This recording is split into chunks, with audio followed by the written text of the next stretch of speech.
अच्छा, अब यहाँ ना मैंने आपको वेव फॉर्म नजर आ रही है स्क्रीन पे।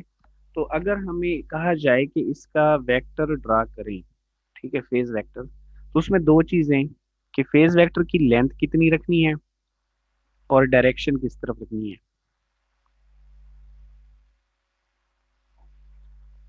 लेंथ जितना इसकी पीक वैल्यू है उतनी रखनी होती है, और डायरेक्शन जो इसका फर्स्ट एंगल है, जो भी वेव होगी उतनी वो उसकी डायरेक्शन रखनी है।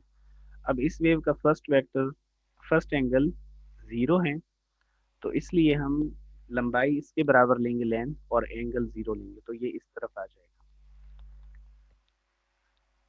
एक्स की डायरेक्शन में बनाना है, यानी मैंने यहाँ ना एक्स एक्सेस और वाई एक्सेस नहीं बनाया। आपको पता ही है कि एक्स एक्सेस इस तरफ होता है, तो अगर 0 एंगल रखना हो तो इस तरफ बनाना पड़ता है। अगर 90 का एंगल हो तो इस तरफ बनाएंगे, 180 का हो तो इस तरफ बनाएंगे। ठीक है, तो इस तरह अ, हम यहाँ पे इसके साथ एक्स एक्सेस या वाई एक्सेस नहीं बनाएंगे। हमें पता है कि अगर इस तरफ बना दिया तो ये 0 पे होगा, अगर इस तरफ बनाया तो फिर ये 90 पे होगा। तो अब देखिए, इसमें हम दूसरी वेव में आपको बना के दिखाता हूँ। इस वेव में अ, जो स्टार्टिंग एंगल है वो 0 नहीं है, वो 90 डिग्री है। तो हम वेक्टर इस तरफ बनाएंगे, क्योंकि इसका स्टार्टिंग एंगल 90 है, तो इसका एक्स के साथ 90 का एंगल होना चाहिए, और इसकी जो लेंथ है वो इसकी पीक वैल्यू के बराबर होनी चाहिए। ठीक है, इसी तरह अगर मैं दो वेव्स इकट्ठी बना दूं, मसलन एक वेव है ये,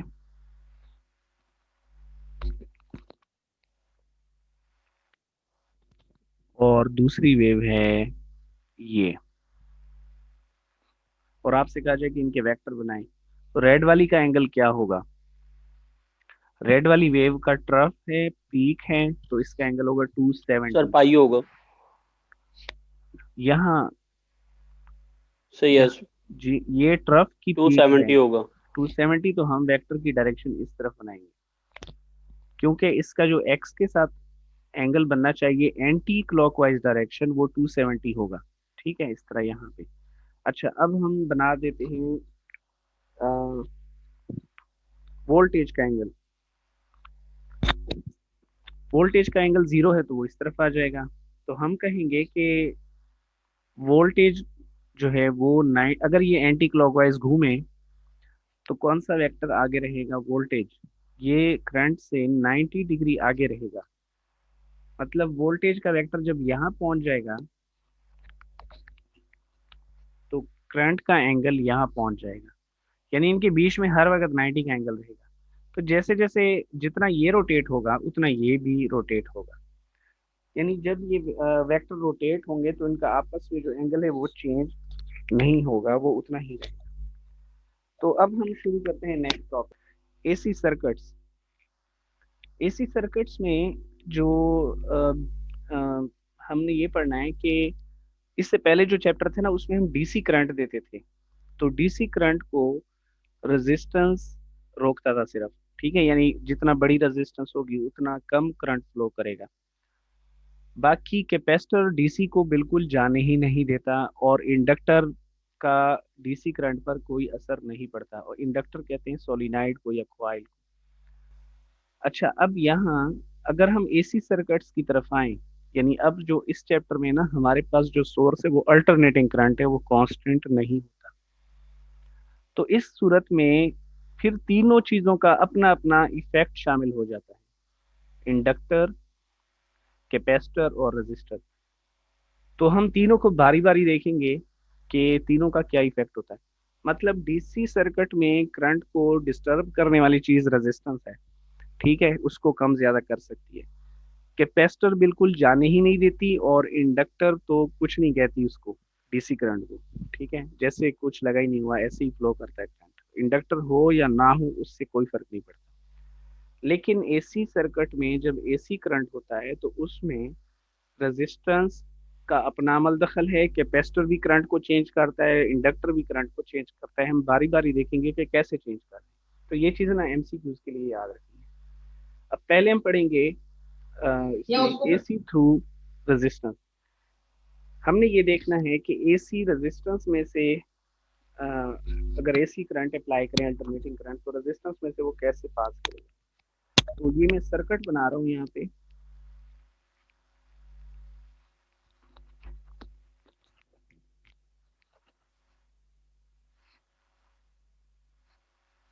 एसी थ्रू रेजिस्टर, इसमें जो हमारा ऑब्जेक्टिव है, पहले ये पता होना चाहिए ना कि हमने इसमें करना क्या है। हमने इसमें ये देखना है कि वोल्टेज और करंट आपस में इनका क्या रिलेशन है, यानी जब वोल्टेज ज्यादा होते हैं तो करंट पर क्या असर पड़ता है, इसी तरह जब वोल्टेज कम होती है तो करंट कैसे चेंज होगा, कम होगा या ज्यादा होगा। तो पहले इसकी हम सर्किट डायग्राम बनाएंगे। सर्किट डायग्राम, एसी सोर्स, साथ एक रेजिस्टेंस। हम इसके साथ प्लस माइनस नहीं लिखते क्योंकि इसकी पोलैरिटी चेंज होती रहती है। और यहाँ करंट की डायरेक्शन भी मेंशन नहीं करते क्योंकि करंट की डायरेक्शन भी बार बार चेंज होती रहती है। यहाँ जो हमने वोल्टेज अप्लाई किए हैं वो वोल्टेज हैं अल्टरनेटिंग, ये इक्वल होते हैं V naught sine omega t, यानी टाइम के लिहाज से आपके वोल्टेज कम ज्यादा होंगे। अगर मैं वोल्टेज का ग्राफ प्लॉट करूं, जो हम पहले भी बहुत दफा प्लॉट कर चुके हैं, तो ये ऐसे आएगा। ठीक है, इसके साथ मैं लिख देता हूँ वी, यानी इस सर्किट में वोल्टेज इस तरतीब से चेंज होंगे, पहले ज्यादा हो जाएंगे, फिर जीरो, फिर ज्यादा, फिर जीरो। लेकिन हमने अब करंट भी देखना है कि करंट कैसे चेंज हो रहा है। तो करंट ओहम्स लॉ से फाइंड करेंगे। ओहम्स लॉ में वी की वैल्यू पुट कर दें और आप इसमें जो आर है वो वी नॉट के नीचे अलग कर दें।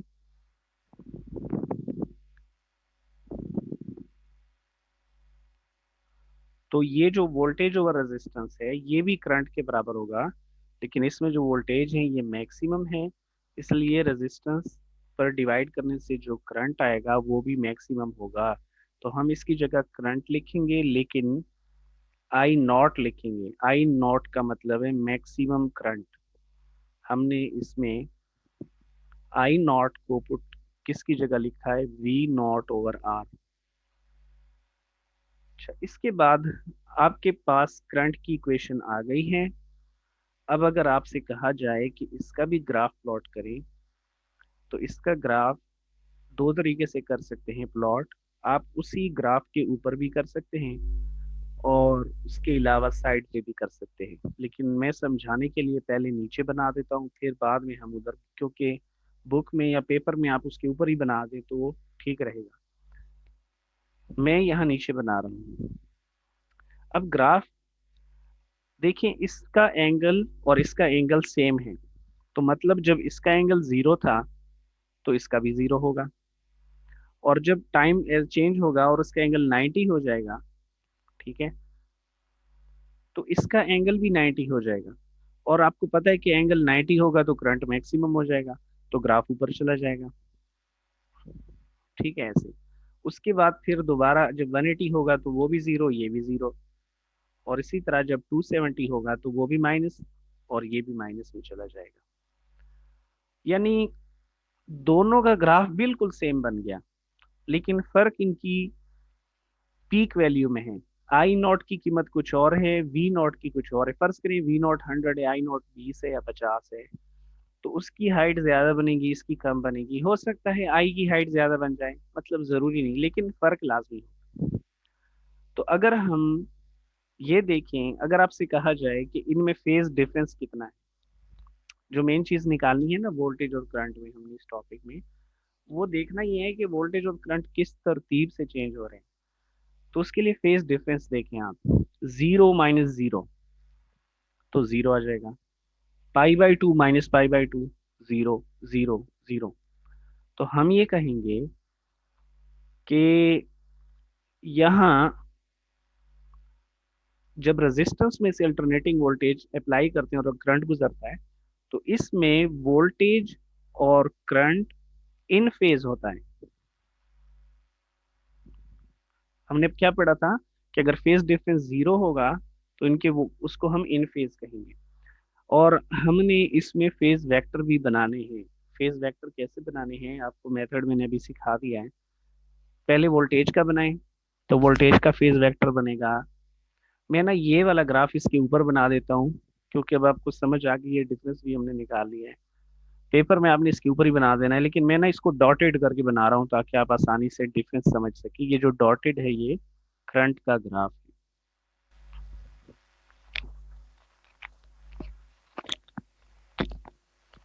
और हम इनके ना फेज वेक्टर ड्रा कर लेते हैं। अब देखें कि अगर आपसे मैं कहूँ कि फेज वेक्टर वोल्टेज का किस तरफ आएगा, क्योंकि वोल्टेज का एंगल जीरो है, तो उसका फेज वेक्टर वैसे यहाँ भी बना सकते हैं, मैं यहाँ बना देता हूँ। वोल्टेज का एंगल इस वेक्टर इस तरफ आ जाएगा। करंट का किस तरफ आएगा, वो उसका एंगल भी जीरो है तो वो भी इसी तरफ आएगा। तो एक तरीका तो ये कि आप इसके ऊपर ही ड्रा कर दें ऐसे, लेकिन फिर नजर नहीं आएंगे।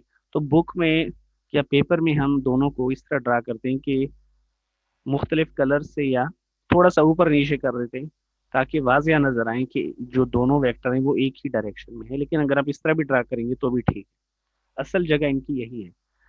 तो समझाने के लिए हम इनको अलग अलग करते हैं। तो इससे ये रिजल्ट निकला। इस टॉपिक में क्या रिजल्ट आया कि जब रेजिस्टेंस में से वोल्टेज अल्टरनेटिंग वोल्टेज अप्लाई करते हैं तो वोल्टेज और करंट इन फेज होते हैं। इन फेज का मतलब ये है कि दोनों की पीक इकट्ठी आती है, दोनों इकट्ठे जीरो होते हैं, नेगेटिव पीक भी इकट्ठी आती है। और ऐसा सिर्फ रेजिस्टेंस में होता है, आगे जो कैपेसिटर है या इंडक्टर है उसमें ऐसा नहीं होता। ये जो है ना यहाँ से स्टार्ट करना है, ठीक है, अल्टरनेटिंग थ्रू। और इसमें पहले वोल्टेज की इक्वेशन, फिर ओहम्स लॉ, फिर करंट की इक्वेशन। तो यहाँ यही लिखा हुआ है कि ये इन फेज है। इसके साथ एक ये सर्किट डायग्राम बनानी है और एक ये वेव फॉर्म बनानी है। और आखिर में ये वेक्टर देखिए, वोल्टेज और करंट का वेक्टर एक ही डायरेक्शन में है, क्योंकि दोनों का स्टार्टिंग एंगल सेम है, हर जगह इनके एंगल सेम है। तो ये जो आखिर में करंट है, दिस बिहेवियर इज, ठीक है, ये भी लिखना है कि दिस बिहेवियर, और साथ इस फिगर का रेफरेंस देना है। बस यहाँ तक आपने करना है। पावर वाला जो है ना वो हम एंड में देखेंगे, अभी हमने पावर नहीं पढ़ी तो इसके